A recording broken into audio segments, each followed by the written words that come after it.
Everyone, welcome to IAS Origin. This is Anubhav Deepani, faculty at IAS Origin. इसके पहले वाले videos में आप लोगों ने वोल्केनो के बेसिक फिजिकल चीजों के बारे में समझा होगा, जिसमें हमने ये देखा था कि किस तरीके से ओशनिक प्लेट कॉन्टिनेंटल प्लेट के नीचे सबमर्ज हो जाती है और मैग्मा कन्वर्ट होता है, और जब वो मैग्मा आपके मीन सी लेवल या अर्थ सरफेस से बाहर निकलकर लावा कहलाता है तो उसे हम लोग वोल्केनिक इरप्शन कहते हैं। आज हम लोग उसी वीडियो का पार्ट 2 डिस्कस करने वाले हैं और यह समझने की कोशिश करेंगे कि जब लावा एक बार अर्थ सरफेस से ऊपर निकल आता है तो वोल्केनो से कौन कौन से फिजिकल फीचर्स क्रिएट होते हैं। Let's understand this. तो इसके पहले वाले वीडियो में हम लोगों ने यह देखा था कि जो ओशनिक प्लेट है जब वो कॉन्टिनेंटल प्लेट के नीचे चली जाती है और मैग्मा में कन्वर्ट हो जाती है, और जब ये मैग्मा किसी भी तरीके के क्रैक या स्पेस को देखकर लावा बनके जब ये बाहर आ जाता है अर्थ सरफेस से, तब हम लोग उसे कहते हैं वोल्केनिक इरप्शन। लेकिन अब इस वीडियो में हम लोग ये समझेंगे कि कई बार लावा के बाहर निकलने की वजह से हम लोग ये देखते हैं कि वोल्केनिक माउंटेन बन जाता है, लेकिन कई बार हमें ये देखने को मिलता है कि वोल्केनिक प्लेटो भी क्रिएट हो जाती है। ये दोनों में डिफरेंसेस क्या हैं और ये बनता कैसे है? देखो, जो लावा अर्थ सरफेस के बाहर निकल चुका है, अगर इस लावा में सिलिका की क्वांटिटी अगर ज्यादा है, क्योंकि इसमें तो बहुत सारे मिनरल्स होंगे, क्योंकि ये बेसिकली ओशनिक प्लेट के अंदर से के मिनरल को लिक्विड में कन्वर्ट करके ही तो ये लावा बना है, तो इसमें मिनरल्स बहुत सारे होंगे। लेकिन इसमें सबसे इंपॉर्टेंट मिनरल होता है हमारा सिलिका। अगर सिलिका की क्वांटिटी इसमें ज्यादा होगी तो इसमें जो विस्कोसिटी होगी वो भी ज्यादा होगी, और इस वजह से ये बहुत कम फैलेगा। समझने की कोशिश करो, अगर सिलिका इसमें ज्यादा है तो विस्कोसिटी ज्यादा है। विस्कोसिटी का मतलब गाढ़ापन, और अगर इसमें गाढ़ापन ज्यादा है तो ये फैलेगा कम। एग्जाम्पल के तौर पर, अगर इस वक्त मैं अपने यहां पर फ्लोर पे पानी गिरा दूं तो पानी तो बहुत ज्यादा फैल जाएगा, क्योंकि पानी तो बिल्कुल भी गाढ़ा नहीं होता, पानी तो बहुत पतला होता है। लेकिन अगर पानी की जगह मैं हनी या शहद अगर डाल दूं फ्लोर पे तो वो बहुत ज्यादा फैल नहीं पाएगा, क्योंकि उसकी विस्कोसिटी ज्यादा होती है, क्योंकि वो गाढ़ा होता है। तो उसी तरीके से अगर सिलिका की क्वांटिटी ज्यादा है और अगर उसकी वजह से विस्कोसिटी ज्यादा है तो वो बिल्कुल भी ज्यादा फैल नहीं पाएगा, और वो जो लावा है वहीं का वहीं रह जाएगा। लेकिन एक बार थोड़ी ना वोल्केनिक इरप्शन होगा एक जगह से, दूसरी तीसरी बार भी होगा, फिर एक और बार अगर उसके ऊपर से फिर से लावा अगर निकलेगा तो फिर वो उसके ऊपर जमा होगा, फिर उसके ऊपर जमा होगा। ऐसे करके एक एक करके जब लावा जो है एक ही जगह पर जमा होता जाएगा लेयर बाय लेयर, तो आप यहां पर ये देख सकते हैं कि ये एक माउंटेन का शेप ले लेता है, और यही कहलाता है हमारा वोल्केनिक माउंटेन। और जिस ये रास्ते से ये लावा निकल रहा है बाहर, इसे हम लोग वेंट या पाइप के नाम से जानते हैं। और जो हमारा यहां पर वोल्केनिक माउंटेन का मुंह है, यानी कि माउथ है, जहां से बार बार लावा निकलता है, उसे हम लोग कहते हैं क्रेटर। अब यहां पर दो चीजें हैं समझने की। So IAS Origin is coming up with the new UPSC GS batch, जिसमें आपको लाइव क्लासेस, रिकॉर्डेड लेक्चर, आपको बहुत सारा एक्सेस में मिलेगा, हार्ड कॉपी मटेरियल जो आपके घर तक आपको पहुंचाया जाएगा, डाउट रिजोल्यूशन क्लासेस और टॉपर सेशंस और आंसर राइटिंग जैसे बहुत सारे फीचर्स हैं।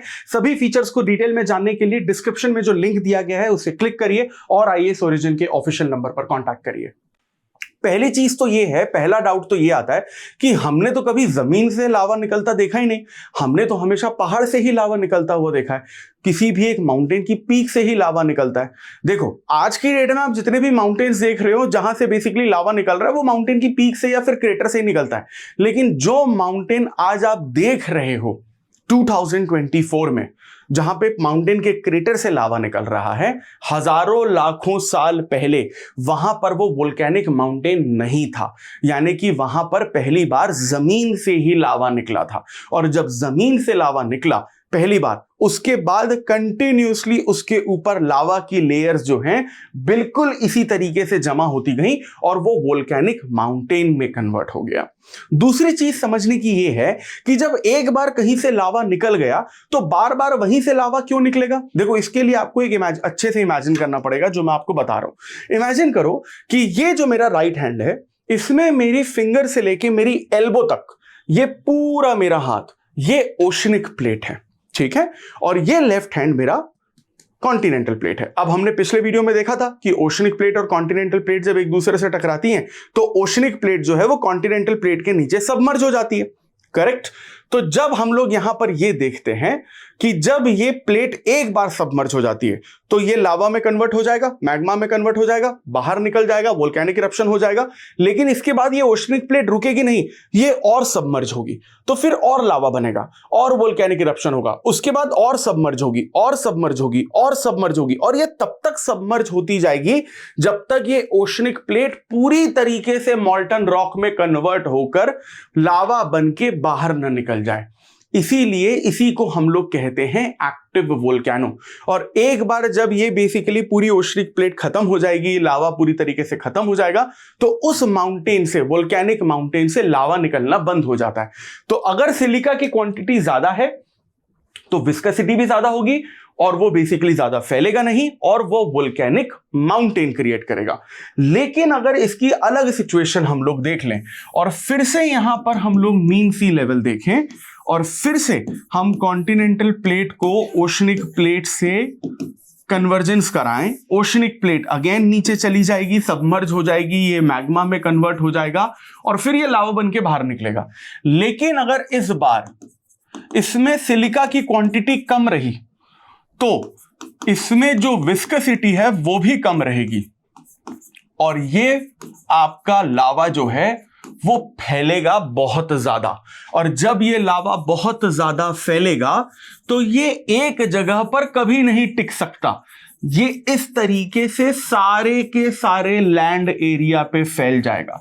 तो क्या ये माउंटेन बना? बिल्कुल नहीं, माउंटेन तो ये दिख नहीं रहा है। तो इसे हम लोग बोलेंगे plateau, and that too volcanic plateau. हमारे इंडिया का पूरा महाराष्ट्र, पूरा का पूरा गुजरात और वेस्टर्न मध्य प्रदेश, जिसे हम लोग मालवा प्लेटू के नाम से जानते हैं, जो इसमें मध्य प्रदेश के लगभग, वेस्टर्न मध्य प्रदेश के 17 डिस्ट्रिक्ट आते हैं। So whole of the Maharashtra, whole of the Gujarat and western Madhya Pradesh इसी तरीके के वोल्केनिक प्लेटू से बना हुआ है। अब यहां पर आपको प्लेटू की डेफिनेशन भी बड़ी आसान भाषा में समझनी पड़ेगी। जहां पर हम लोग मीन सी लेवल पे इस वक्त खड़े हैं वो हमारा मीन सी लेवल है, प्लेन एरिया है, ग्राउंड एरिया है, ठीक है। For example this is our 0 kilometre. लेकिन ये जो बेसिकली फिजिकल फीचर है, मान लीजिए ये है माउंटेन, और एक आपको ऐसा फिजिकल फीचर मिलता है जो मीन सी लेवल से तो आपका ऊपर है लेकिन माउंटेन से उसकी हाइट कैसी है? कम है, यानी कहीं ना कहीं वो बीच में पड़ रहा है। तो इसे हम लोग क्या नाम देंगे? इसे हम लोग नाम देंगे प्लेटू का। अब इसमें एक और चीज समझने की कोशिश करिए। आपने ये नोटिस किया होगा कि सारे के सारे महाराष्ट्र में, गुजरात में और वेस्टर्न मध्य प्रदेश में ब्लैक सॉइल आपको मिलती होगी, और हम सभी लोगों को पता है कि ब्लैक सॉइल में कॉटन उगता है। तो ये ब्लैक सॉइल महाराष्ट्र, गुजरात और वेस्टर्न मध्य प्रदेश में आई कहां से? ये एक्चुअली इसी की वजह से आई है। अब इसके लिए हमको एक छोटा सा कंसेप्ट और समझना पड़ेगा। लेट्स इमेजिन, मान लेते हैं कि ये जो मेरा हाथ है ये हिमालय माउंटेन का एक स्लोप है और हम सबको पता है कि गंगा रिवर हिमालय से ही निकलती है। अब मान लो कि ये जो दो मेरी उंगलियां हैं ये हिमालय के ऊपर ऐसे बह रही हैं या हिमालय से ही निकल रही हैं, ओके। अब ये गंगा के दो किनारे हैं, ये दो उंगलियां क्या हैं? दो किनारे हैं। तो जब ये गंगा रिवर हिमालय के स्लोप से इस तरीके से बहेगी तो डोंट यू थिंक कि हिमालय में जो छोटे छोटे पत्थर हैं, छोटे छोटे कंकड़ हैं या छोटे छोटे पेबल्स हैं, गंगा रिवर उनको बेसिकली काटते हुए, तोड़ते हुए अपने साथ बहा कर लेके चली जाएगी। तो जो ये गंगा रिवर हिमालय माउंटेन के छोटे छोटे पत्थर को तोड़ रही है, काट रही है पानी की तेज धार से, इस कंसेप्ट को हम लोग कहते हैं इरोजन। क्या कहते हैं? इरोजन।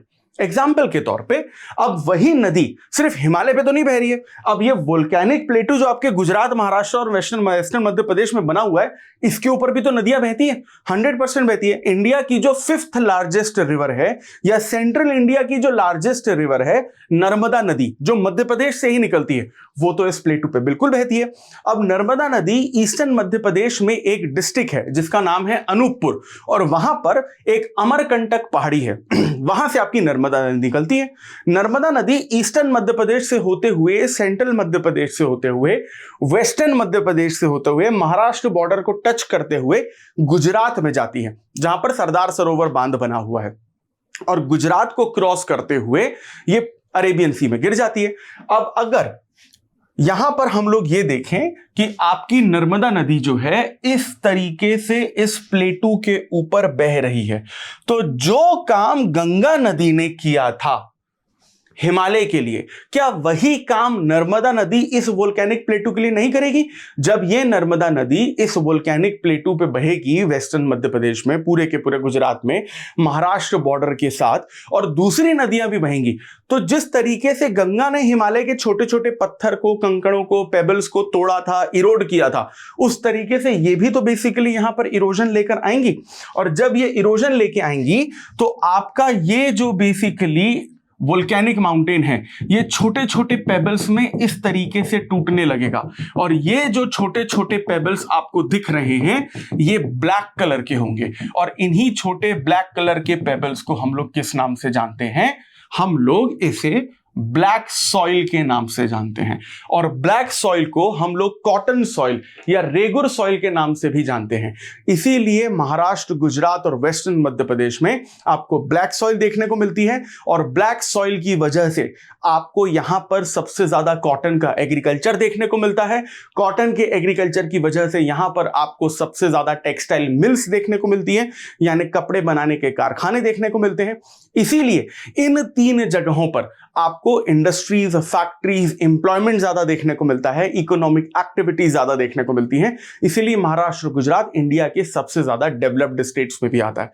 तो इसका मतलब यह हुआ कि ज्योग्राफी सिर्फ ज्योग्राफी नहीं पढ़ाती, ज्योग्राफी आपको दूसरे सब्जेक्ट्स भी पढ़ाती है।